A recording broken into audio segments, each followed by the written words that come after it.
Delta Force immediately starting the map up a cap could mean a momentum shift here for them. Definitely getting a lot of confidence from getting the first cap of the entire game.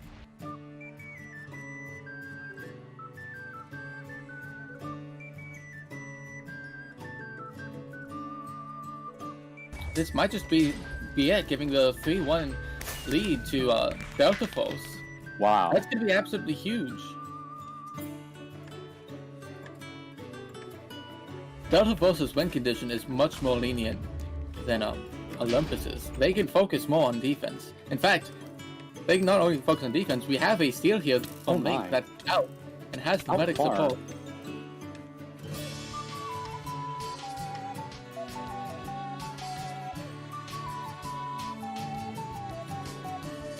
This is looking like a cap unless Olympus can steal here. Section does have a steal here, but goes down to the frenzy. That's a cap for Delta Force. Things just got that much harder for Olympus. They need 4 captures to take the victory here.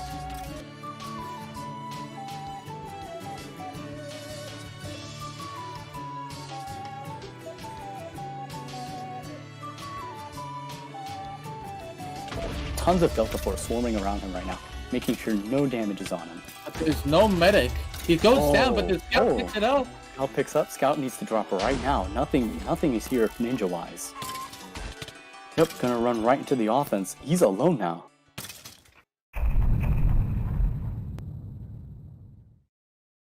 This might be the first capture for Olympus that makes the distance on this map.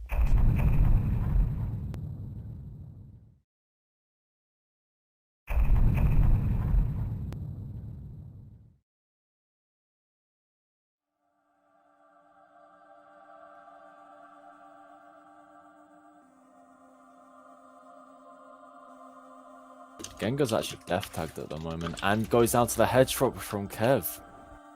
Wow, that's it. Okay. That's all. Crusaders.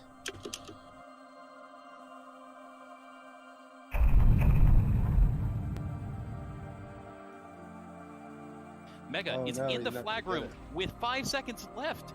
Delta Force just needs to stall. 2, 1, and he does it. He does. He did it. He made it. One thing I'm interested in is if this lasts for the next 4 minutes 30 seconds, it's gonna go to sudden death. But if it never mind. Big kill from Aussie, and that's the danger of roaming up with the pyro. The heavy just gets in and gets the kill.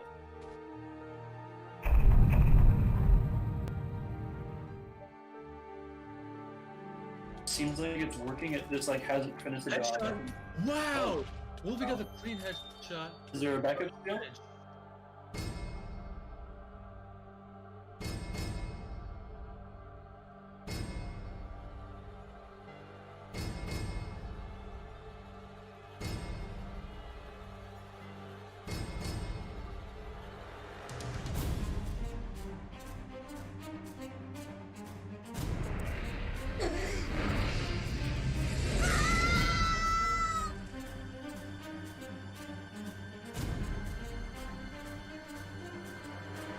DTJ does have a chemist here on the other side.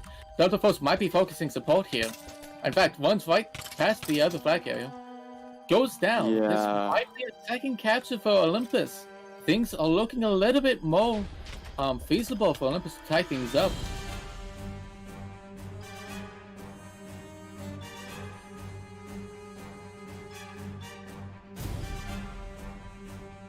This might be the tying cap here.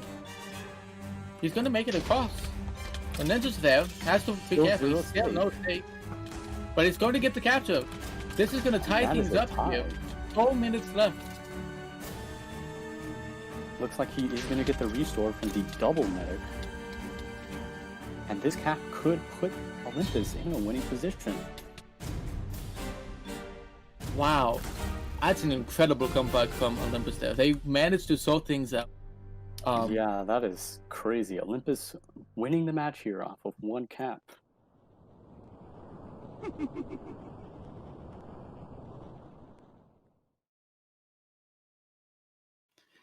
Hello, everyone, and welcome back to our brand new CMS studio, brought to you by some Europeans, I'm told. This is Bosque, your wonderful and ever magnanimous host, joined here by a new cohort of people on the desk with, well, at least one new face here. Guys, if you'd like to introduce yourselves. Hi, I'm Tom D53. Hello there. and what are you doing here, Mr. Tom D53? Why are you on the desk today? Apparently, I'm a replacement for someone that got banned. Oh. But yeah, we'll see if you like me here or not. Maybe I'll just resort to my sponge. Yeah, it's a pretty nice sponge there, although I'm not sure that's necessarily legal here in this jurisdiction. Miski, hello, welcome back. Hey everyone, I am Miski Warmichael, and yeah, I'm here for some more crazy analysis. And of course, Renee. Hi everyone, we're going to be talking about block game competitions. Block game competitions, of course, the best competitions. Now, we had some exciting results from week 2 of matches here in the CTF League Season 1. Some pretty interesting games, actually. And although I don't think too many of us were surprised by the end results, there were definitely some that came a lot closer than we were expecting. Just to round off briefly here, we had the Baguettes taking down Citrix in a 2-0-1 fashion, one-tied map, of course. Olympus was able to dispatch Delta Force in a very close game, with the first map being a tie, Delta Force taking the second, and Olympus coming roaring back in the third match. That, of course, was also the topic of our cold open earlier. Be sure to check that out if you're tuning into the stream a bit late. Next up was Annihilation, handling Team Fallen quite nicely, 2-0. And then, of course, the Roxerces were able to take out the Crusaders 2-0 as well in maps that were a little bit closer than the other fixture that ended that way. So, obviously, some very exciting games and a lot to break down here. But starting us off, we'll be moving right into our discussion of Roxerces against the Crusaders. Renee, you did guarantee, to a certain extent anyways, a TC win last week, said the team was working on improving. Why didn't those improvements end up being enough against the Roxerces? Yeah, so I think we all noticed that it was a very, very close match. It was 1-0 for both maps. I don't want to say that it was the defenses or the recoveries, weaknesses and vulnerabilities. I think it was more so on the offensive slate. Again, Rox only got 2 caps, and I think that the defense, for the most part, handled it pretty well so that they would kind of minimize that score. However, offense just could not get anything to come to fruition, really. And so I think there's a lot of coordination that needs to be dealt with and improved on that end, especially. And Mike, did you see any standouts for the Roxerces in that game? Anyone who really put them over the edge? Yeah, I think a lot of the things we discussed going into the match ended up coming true. We discussed like G. Henry and Kev on the Crusaders side versus players like Fella and 93 on the Roxerces side. And both those players did show up. Again, this was more of like a defensive match. Both defenses did play very well. But both of the caps for the Roxerces were from Fella, and one of them was stolen from 93. So those 2 players came up big just like we expected them to, and it led them to victory. Yeah, but going back to our discussion then, we didn't really see a third player step up and really manage to lead that offense or contribute quite as much as 93 or Fella did. So going into this next week of games, I'm going to open up this up to everyone here. Who do you think potential X factor for the Roxerces could be? And do you see them being able to continue this momentum? They're already at a 2-0 record 2 weeks into this CTF league. Do you think they're going to be able to keep that up? Certainly. Rox has improved significantly over the past few months. I'd say they got a load of new players. Many of them kind of too new to know exactly what impact they're going to have on their roster. But a lot of them have improved a lot recently, and you can definitely see that with how they've been performing.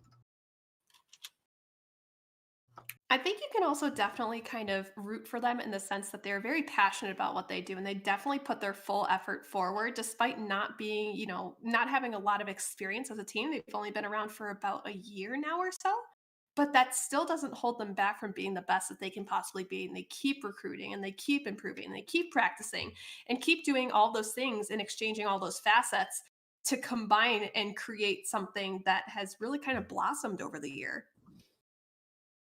Yeah, I mean, in terms of specific players we're looking for in the Roxerces as well, and in regards to their offense, I think there's two players I'm kind of highlighting to sit back and see if they improve and they start to become other carry threats for this team. That's Glash and Zerna. Glash is a player that's been around for a bit. Someone who I'd compare to other soldiers like Fella, Glaze, those kind of soldier players, and someone who I think can kind of level up and help carry out this offense. And then Zerna is another soldier player who's been playing quite a few PPMs recently and doing fairly well. So it'll be interesting to see if he can step up and kind of fill that role that they need. All right, wonderful. So they've definitely got a pretty close match, pretty important match for them next week against Delta Force, where they're going up against a team that was rated a bit higher, but that has struggled out of the gate against some pretty tough competition in the first 2 weeks. So that'll definitely be one to watch. We can get to our predictions on that match later, but we'll be moving right along here quickly to the first match Team Fallen has played in the tournament. Remember, they had a bye week in week 1, so Team Fallen showed up against Annihilation for approximately 2 maps, and Annihilation was able to win that game pretty convincingly, I think it's fair to say. Miski, what were your takeaways from that? As far as our team went, it went pretty much as we expected. We were able to come out, play our game, and finish out quickly. And I do think, like, even though it was a quick loss, there were 2 standouts for Team Fallen, one on offense and one on defense. A little bit of a shout out here to XXXX, who was on the offense for Team Fallen. He ended up getting both of their good steals in the match, and then IQN actually got a couple recoveries for their defense. A couple good ones as well on ninja steals of mine in particular as well. So good job to them as well. But yeah, the match went pretty much as we were expecting it to. And Tom, you were commentating that game as well, so you got more of a first-person look at the game than most people did, or an in-depth look in Spectator. So I'm curious, in terms of Team Fallen, what do you think they should be looking to improve on for next week? They've got a pretty competitive match against your team coming up. Yeah, so I would say their defense, because their offense was actually getting steals and getting, most of the way, if not out of the flag room. And as Miski mentioned, XXX is a very good player with a lot of potential, and I think if Team Fallen, is able to make the games last a little longer by having a slightly stronger defense, working on stuff like mid control, so that the enemy team struggles a little more to cap, then the offense will be given that room that it needs to show its full potential. Because at the moment, it's kind of stifled, in my opinion. All right, and before we move along here, I did want to ask you guys as well, where you see Team Fallen being able to place in their next few weeks of matches. Obviously, they're a newer team, so a lot of these matches are going to be pretty tough for them. But after this upcoming match against Fotiá, they do have a stretch where, yes, they play Olympus in round 4, but rounds 5 and 6, they also go up against the Crusaders and Roxerces, teams that might be a little more within the scope of their abilities. So do you see those matches being attainable for them, or are we expecting Team Fallen to lose in similar fashion to the way they did against Annihilation going forward? It's safe to say, being like one of the leaders of FT, it's safe to say that our members are not comfortable about the game. They're certainly worried that Team Fallen might show us up a little. So yeah, I'm really excited for that game, and I want to see how it turns out. I think it'll be great. Renee? Yeah, I think that it's a team that has a lot of people who are very, very familiar with one another. So I think that is one of their greatest strengths right off the bat, is that they basically created a team amongst other players that they are pretty comfortable around.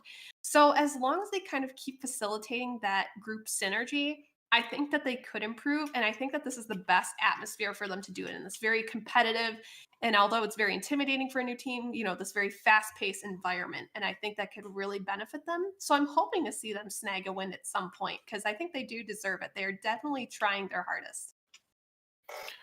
For me, coming into this tournament, I had a lot of these teams rated a little bit further away from each other in terms of like TC, Rox, Team Fallen, and even Fotiá. So they're seeming like they're pretty close. I mean, we've seen close matches between TC and Rox and Fotiá, obviously. So if TF is able to get an upset maybe this week and take a match off of Fotiá, I could see them also winning those TC and Rox matches as well. All right, well, you heard it here first, folks. The leader of Fotiá, Tom D53, says his members are quaking in their boots at the thought of playing Team Fallen. So, should be a very exciting game to look forward to next week. Obviously, Team Fallen may be getting one of their best shots this tournament, or at least during the regular season here, to be able to take a win and maybe move on to the playoffs. So, definitely looking forward to that one. We're moving on to a pretty competitive game, our closest game of round 2. It was Olympus versus Delta Force, and it went down to the wire, with Olympus mounting a pretty legendary comeback against Delta Force after Delta Force surprised us all and took a lead going into the third map. So one thing we did talk about leading into that game was the potential experiment with food court on Pyro from Olympus. And as we saw, Olympus did swap him off of Pyro going into the third map just before they were able to mount their comeback. Renee, do you feel that putting food court on Pyro was one of the causes of the problems they suffered?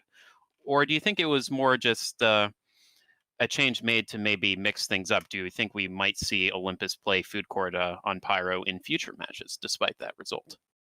I think actually it didn't quite have everything to do with food being on Pyro and in that role itself. I think it was mentioned in the match. Basically, as soon as Mario or participated went on Chemist, that allowed their offense to really kind of get a leg up on the competition. And I think that's where we saw the huge, like, drastic shift in that momentum where we saw Olympus really just kind of come flying out the gates all of a sudden. And I think that's what really kind of made the difference.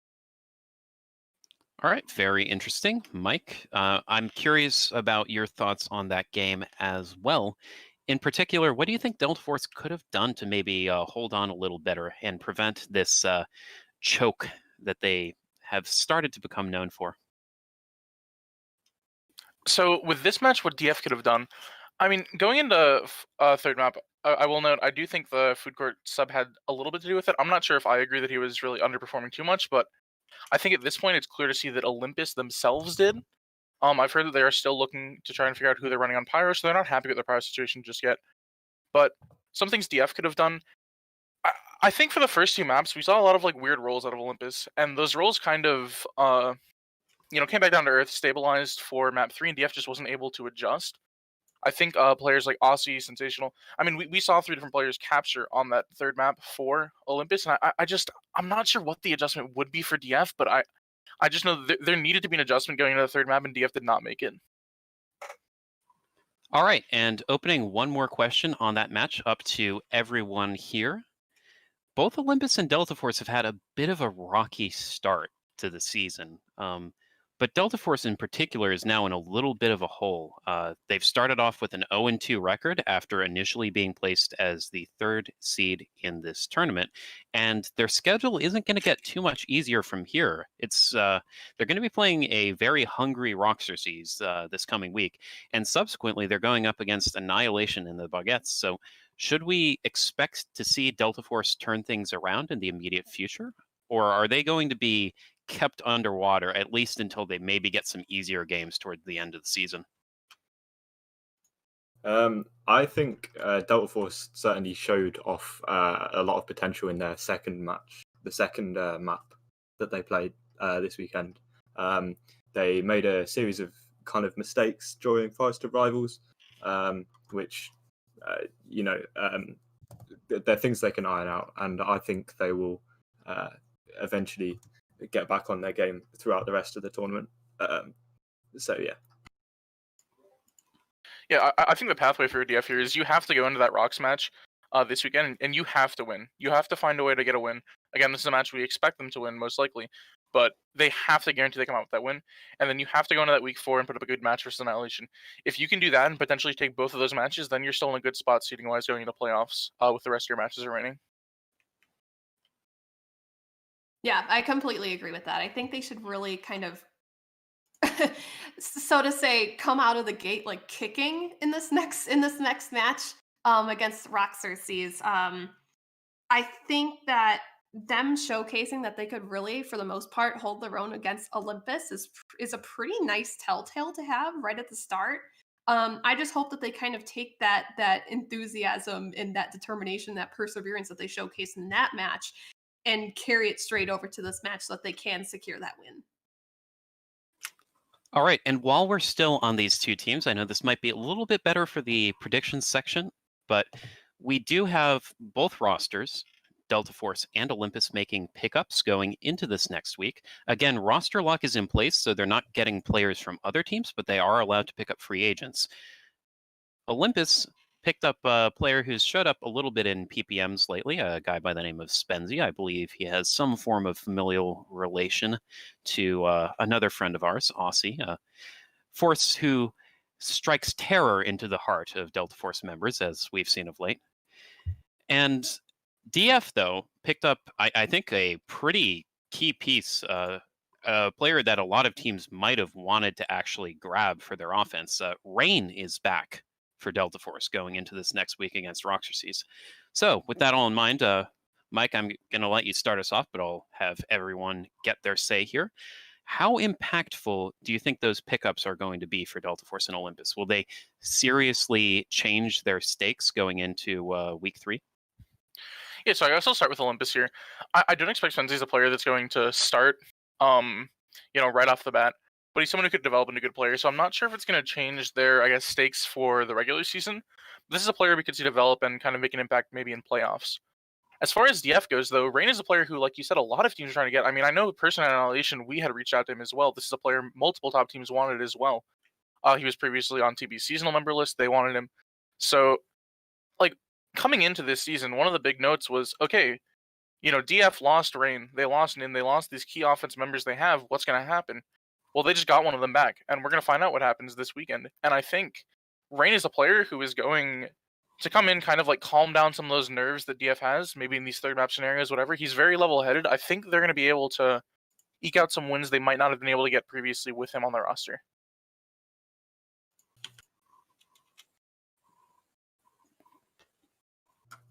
Yeah, right. I very much agree with that. I don't really have too much to add, but I think Rain is a very, very a big stronghold, especially when it comes to things like elf offense, necro offense, soldier offense.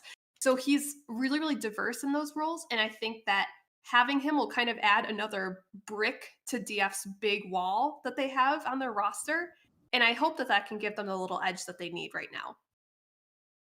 Absolutely, yeah. And I'd say with Rain's prior competitive experience, I think that would be an advantage over, Spenzy joining, who is, kind of new to competitive and, like Mike mentioned, probably won't be on the starting roster for Olympus. All right. Well, with that all in mind, we've got one more match left to recap this week. It was a match that I personally commentated, and I believe Tom joined me for that one as well. It was the Baguettes playing against Citrix, and TB did manage to take a win there, but they did fail to win their first map of the season. They didn't lose it, but it was a tie. It was also a little bit of a different format than some of the other matches that have been played so far in the tournament. It was one of this week's 10v10 matches, and that might have played into things a little bit, but I'm curious to hear what your takes are. Tom, starting us off here, do you think that Citrix's performance against TB was evidence that they might actually be a team on the rise? Do you think it was evidence of team strength, or maybe TB being a little less familiar with the different format? So perhaps with regards to the TB 10v10, since TB was a lot more vulnerable to ninja caps in that game without that medic defense. The only caps that Citrix got were ninja caps, one on airlock and one on low rise, and they were both 5S. They were the only caps that TB conceded against. Citrix got against TB. Albeit Citrix, I had a little chat with one of their leaders after the game, and their offensive coordination was not up to scratch, apparently, and I think they can work on that, and I think they'll have perhaps the motivation this week to get that sorted, and I think they certainly stand a chance against Olympus. based on how they did against TV last week, how they held them for so long, how they stopped them from getting so many caps in the earlier games. Only letting one cap past in on airlock. So yeah, I think they do stand a chance, certainly. Yeah, that Olympus Citrix game is definitely going to be one to look forward to, and perhaps the match we would expect to be closest going into this week. But looking at the TB side of things, Mike, what do you think really allowed them to pull away and take the lead on maps 2 and 3? Yeah, so I think as you mentioned, they were caught kind of off guard by that 10v10 going in. I do think like in a 12v12 scenario, they have a much better, I guess, like end of their roster, more depth that would favor them in that 12v12. But I think specifically throughout this match, they give up, like Tom mentioned, some of those ninja caps earlier in the match, which was, it's a problem TB's had, right? The last close match they had was actually versus Olympus, or I believe all of Olympus's captures in that match were ninja caps as well. And Ricos has mentioned that as an issue. But I mean, going into third map, they seem like they got their stuff together.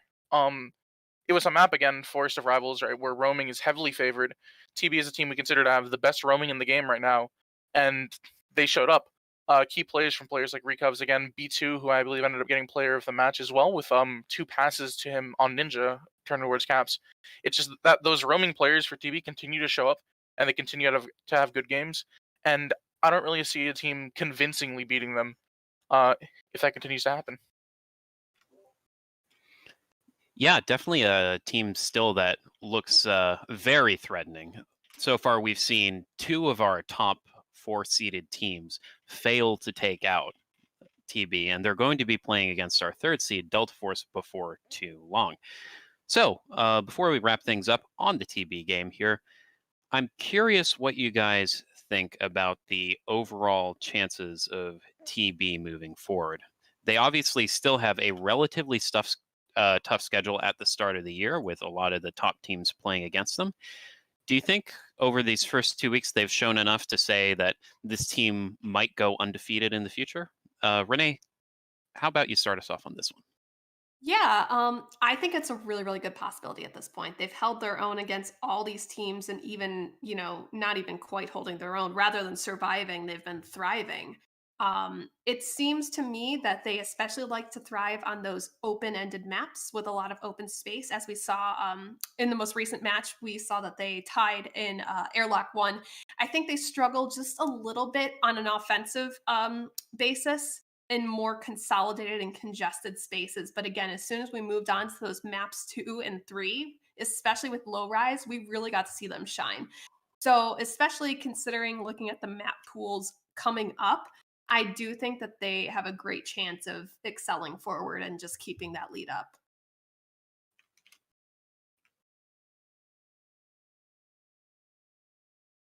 All right. Well, if we don't have any further comments on that question, I think we can move right on along.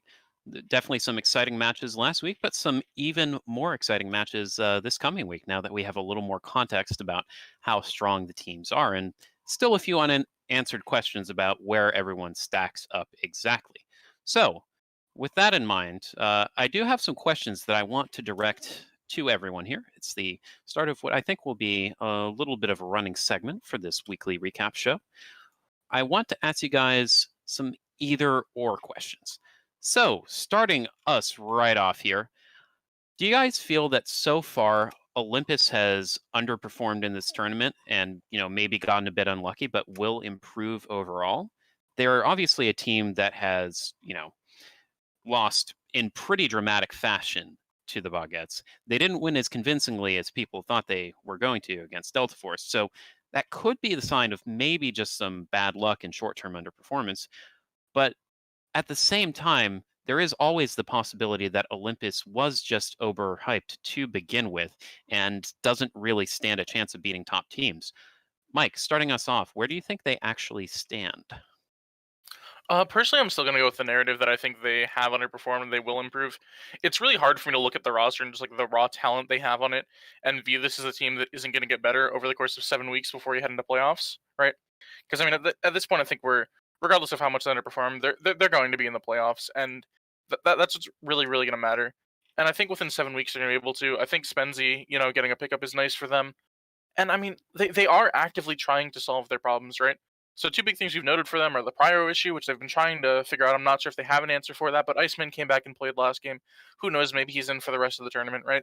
And then the other issue they've had is a tilt issue on their offense, and that's something that I've been told they've been consistently working on with some of their players, and hopefully it gets fixed. But I just can't look at that roster, player-wise, skill-wise, and say that they were overhyped. Yeah, absolutely. I would agree there. Yeah.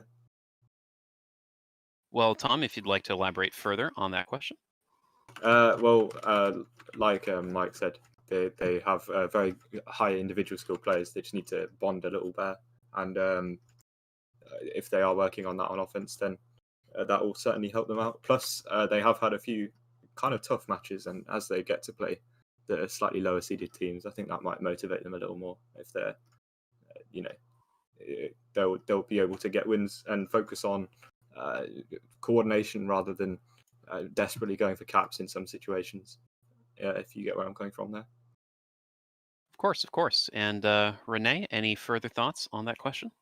Have to agree with both parties here. Not going to stray too much, but I do have to say that I hope, and fingers crossed, I really hope that this Delta Force match that they just recently played was a little bit humbling for them, I suppose is maybe the best way to say it, because they were very, very confident going into that game, and they really thought they were going to come out of it pretty decisively so. And they did at the end, granted. But I think that they thought it was going to be perhaps quicker than what it actually was. So I do hope it was humbling, and I hope that that kind of drives them and motivates them to really kind of coordinate both their offensive and defensive fronts accordingly, and not to take teams for granted.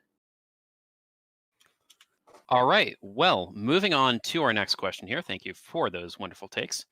I do want to ask you guys a bit about the metagame as a whole.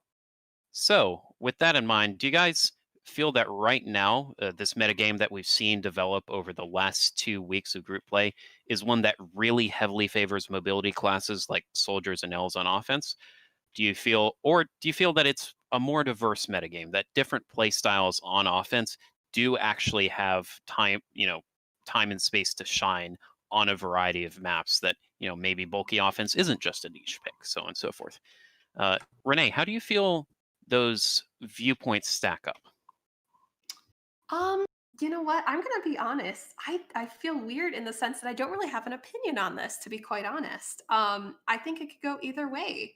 So I'm not sure if my answer helps too much, but I really don't have a strong opinion about one or the other. But maybe other two parties can decisively say something in their own mindsets. Of course. Tom, how do you feel Fotiá's read on the metagame is? Do you think that it's a bit more mobility focused, or is it a more permissive metagame? It's certainly more mobility focused at the moment. I mean, if we look at the spreadsheet made by Mr. Ann, we can see that in the tournament so far we've had 17 elf caps, 24 soldier caps, a load of ninja steals, and then 4 chemist caps, and that somewhat illustrates the difference there between what's favoured, and I imagine that'd be really different compared to the previous tournament.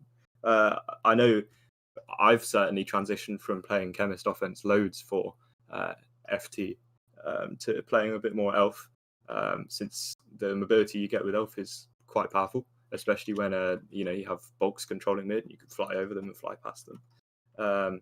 And then once again, you've got the ever-present mobility of soldier, which is always going to get you caps. So yeah. Yeah, I think the meta does definitely favor those offensive classes, but I want to put a little caveat on it. I do think it is partially because of the map pool we have for this tournament. There aren't many of those maps that really just favor chemist or heavy, stuff like Opposites Collide we've seen previously. But overall, most maps in the game right now do favor that mobility offense, the elf, the soldier, like I talked about.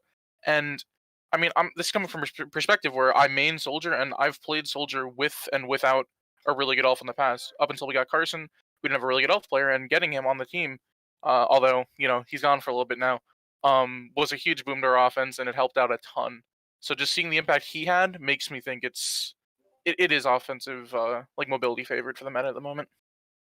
All right, and if I could ask as well, since you did make that note about the maps, there is going to be one map added to the map pool for the playoffs. That is going to be Blackout 2020. Do you see that changing things at all, or do you see it maybe even reinforcing the dominance of mobility offense? Yeah, I think Blackout 2020, or just like all Blackout versions in general, are just actually going to reinforce that mobility offense. It's one of the strongest elf maps in the game, and I personally consider it the best soldier map. So I don't think Bulk is going to make too much of an appearance there comparatively. All right. Well, thank you again, everyone. We've got one more either or to get through here. So with that in mind, I've got predictions for the rest of the regular season here from you guys that I want to hear. Do you think it's more likely that Team Fallen, our lowest seeded team, is going to be able to win a match over the course of this regular season? Or do you think it's more likely relative to that, that the Baguettes are going to lose a single match, our top seeded team are going to lose a single match to anyone in this regular season bracket? I've quite simply just not seen Team Fallen play enough to really give an opinion there. I mean, if I had to choose one, I would say Team Fallen would win a match, because they are just going to be improving at the fastest rate of all the teams because they're a new team. So yeah, but then again, at the same time, the Baguettes are really good, right? But they have been showing a few little cracks here and there. So if one of the higher teams is able to exploit those, then yeah, I'm sure that the Baguettes could be defeated. All right, Mike? So far, I think Team Fallen winning a match would be more likely. And I think the reason, specifically for the regular season, is because TB has played two of, in my opinion, their three hardest opponents so far in the regular season. So, I mean, for them to go undefeated or go as we expect, they only really have to beat one, maybe two more teams that could be close matches.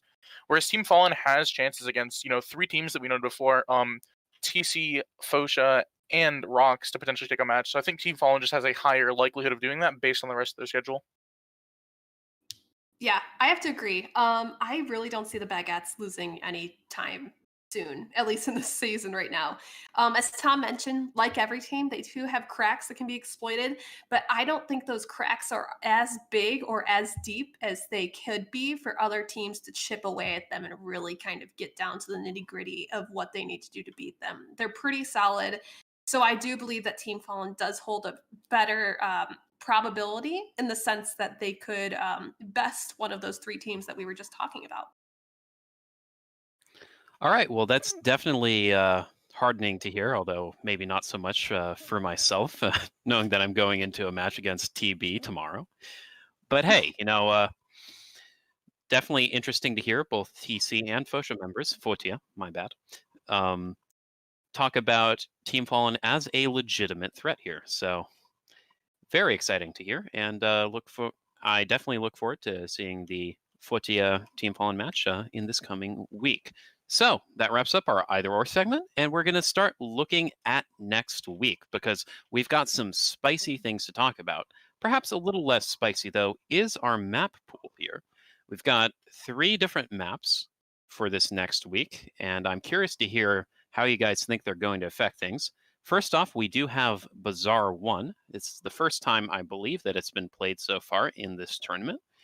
And as a result, we don't have, of it being a new map and of it being, played for the first time in officials this week, we don't really have too much history to draw on for it. But how do you guys feel it relates compared to, or how do you feel it would play compared to the original Bazaar that people might be a little more familiar with?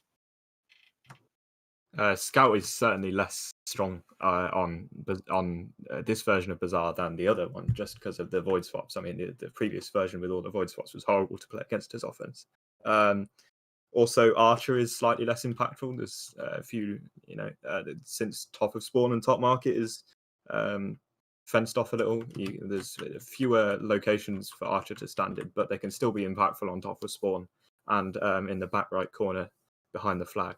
So there are a few little changes, but overall the map is quite powerful for soldiers still. So soldiers will still be getting across the map quite easily. Yeah, I think it will be an interesting map, and it might cause a few upsets with the teams not being completely used to it.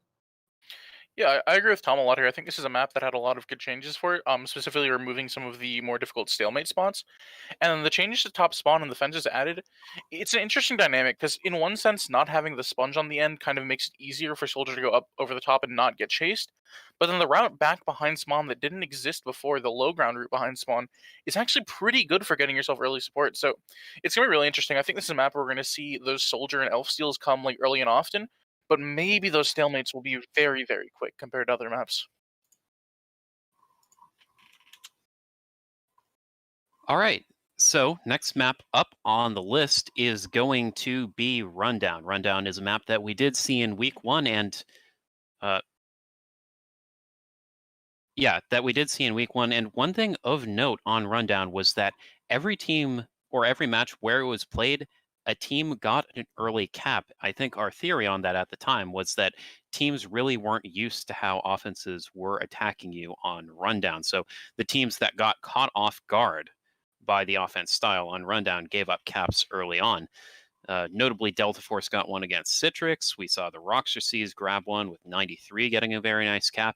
There were a whole variety of them.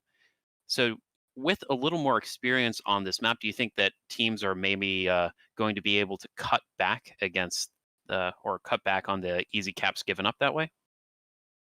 I would hope so. You know, as we all know, in Rundown, you have front entrance, left, right entrance, and above entrance, hovering essentially right over the flag. I think everyone kind of knows what to expect from different classes and different players, and what their comforts are with that map in terms of where they like to enter. I also think that, again, because it's a very wide open map, Archer takes predominance over basically reigning supreme on that map, and how recoveries are handled, and how defensive knockbacks are handled. So I really think that now that everyone has more experience with this, it should be a little bit more simpler to kind of plan ahead and create a system that could potentially work for each individual team's strengths and weaknesses. Yeah, I think all of the teams that did give up early caps on Rundown in the first week also missed one big thing, and I think that was correctly picking up good elf players on the enemy team's offense. These elf players coming into the tournament, they're going to know these water angles and whatnot, but now coming into week 3, so are the defenses. These defenses are going to be able to get on the elves early, they're going to be able to prevent that water going down in the flag room, and that's going to stop a whole load of classes from going in with like immunity to the pyro and whatnot. So I don't expect the caps to come through as early, as we saw in the previous week, but it's also good to mention that archers aren't necessarily set up or in position first push, so that's another reason why we could have seen those early caps. It's something we see on Blackout often. When archers aren't quite top mid yet, teams will get early captures, so it could still happen. All right, well, Tom walked over to indicate his agreement with that, so that was cool to see as well. Definitely some interesting stuff about Rundown there. We're going to move right on to our third map, and it's going to be another map that hasn't been played yet in a tournament setting. This is going to be Harvest 2. Now, we did have Harvest 1 in the Draft Teams tournament, and it was a map that led to a play style that saw a lot of bulk usage. Do you think that Harvest 2, guys, is close enough to that look to play a similar way, or are there going to be some new wrinkles to that map to really shake up what we would expect? I think the map has changed a lot, and the meta has in a way as well. So when it was run in draft tournament, Chemist was really strong. I remember playing it with Night Wolves against Bedtime Boys, and we held in a stalemate for about 15 minutes after getting one cap up, and then held in another stalemate. And that was really enabled by the water inside the flag room. That was a really good stalemate spot because it didn't have any headshot angles, and it was in water, so the pyro can't get you either. And literally, as long as you've got support, you're never going to die if you don't drop. Unfortunately, we got wiped by an assassin and we all died, which was great, but we had someone back up. But yeah, so that's no longer available now. And also the spot to the left or right of spawn, behind the kind of shelf, I guess, where you're kind of hidden from an archer unless the archer goes past spawn. They're quite vulnerable. That's no longer there either. It's now just void. So yeah, you don't want to be jumping over that edge anymore. So yeah, I think the map has changed quite significantly, and it's less biased towards stalemates now. So I think that pace of the map will be a little quicker, and it was already quite fast-paced before, being a relatively short map, and with the top and bottom allowing offense to kind of get past the defense, confuse them, go top, then drop down, maybe go up again. So yeah, fairly offense biased in some places, and I think it'll be quite a fast-paced map. Yeah, Tom definitely brought up some points that I agree with here. I think this is a map where we're going to see more Chemist and Necro run than other maps, maybe even together instead of one of them just filling that bulk role. And then one big thing, again, that Tom did mention is backup stealing on this map is so important. You said it happened from the draft teams tournament, but the time from flag to flag here, if you're not pressured, is extremely fast. Faster than probably almost any other map we have in the map pool. So this is something where if the recov overcommits and doesn't watch flag, getting a good backup steal and then running straight down mid to support could lead to a very, very fast capture.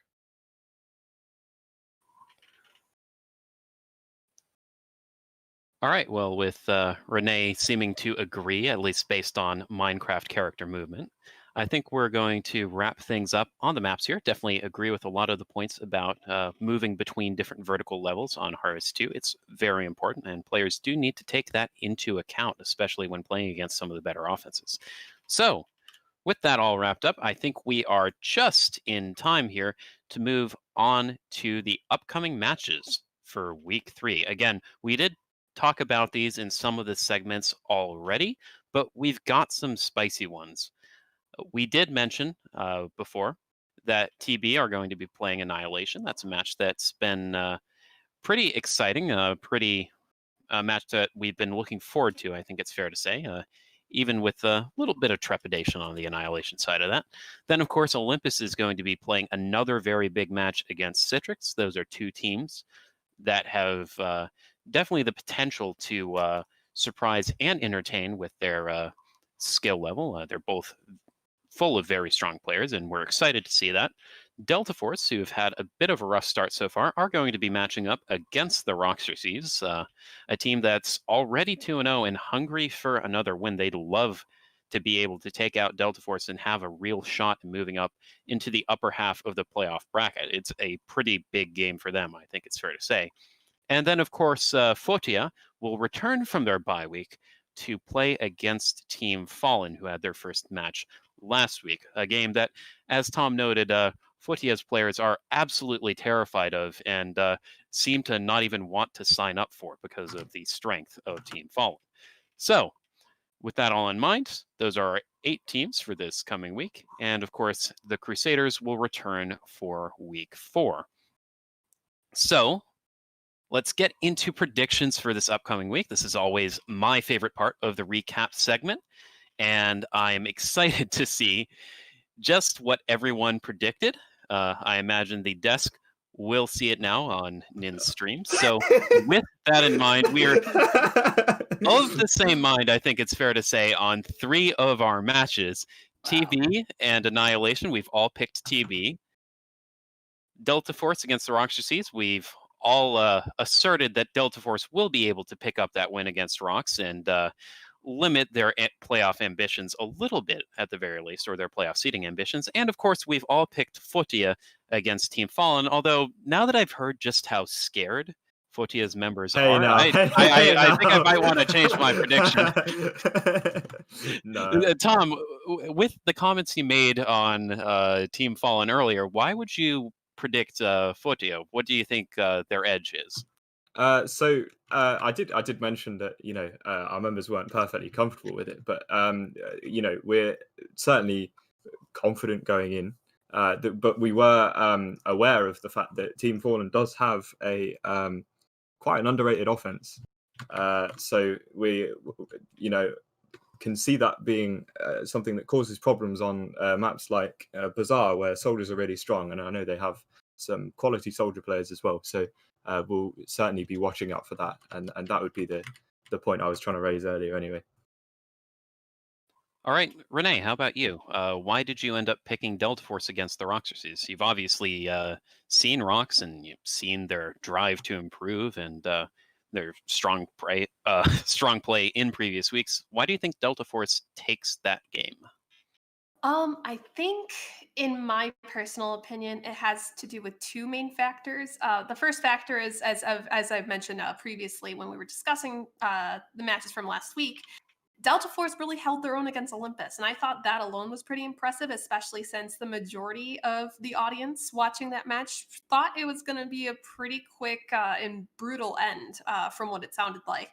So the fact they were able to hold themselves up such, against such a stronghold team like Olympus, I think that's a really, really good telltale sign.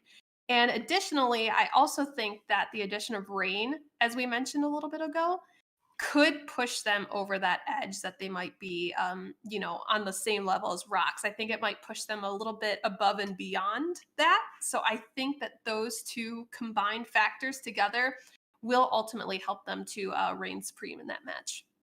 I like what you did at the end there. Very nice. Yes.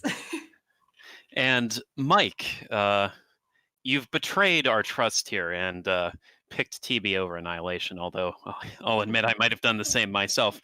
Why do you think you're giving TB the edge for that match? Yes, I mean, we had to get to it at some point. This previous week, Carson did get banned. He's been a very big member of our offense. We're going to be missing him for a month now. And I think we're still going to try to win this match. We're going to give our best. But I think we're at a point now in Annie where, we realize that this match is not really a must-win. We're going to go and we're going to try to win. If we do, it's nice. But if we lose, we're not going to tilt too much. And I think potentially losing Carson, we might struggle with our offense this week specifically, but we're gearing up, trying to get ready towards playoffs. So, I mean, I do give TB the advantage just for this week. All right. Well, it'll be interesting to see what happens if we do end up matching up against TB again with Carson unbanned, of course. The circumstances of that ban being a little bit silly, but he deserved it. So, moving right on along, we do have one more match to talk about here, and that, of course, is going to be Olympus versus Citrix. That's where we have our only disagreement on the desk, and what a bit of disagreement it is. We've got Mike and Renee picking Olympus, and myself and Tom standing in for Carson there, as you might be able to tell, picking Citrix. Now, I do want to add a little bit of context here. When Tom and I were streaming the TB against Citrix match, we had a discussion with BM5 at the end of the game, and his pick at the time in a hypothetical Olympus Citrix matchup was for Olympus. He felt that despite their underperformance in the previous week, in week 1, that Olympus had the individual skill and the talent to take a win against Citrix, that maybe it would be a competitive game, but he did feel they were the stronger team. That, of course, was before Olympus nearly lost to Delta Force, and in fact went into map 3 down 2 caps as well as a map. They did mount a pretty legendary comeback and cemented Delta Force's place as our premier chokers so far in the CTF League. But with that in mind, it wasn't a performance that perhaps anyone would have expected at that point in time, and maybe that should change everyone's calculus up a little bit.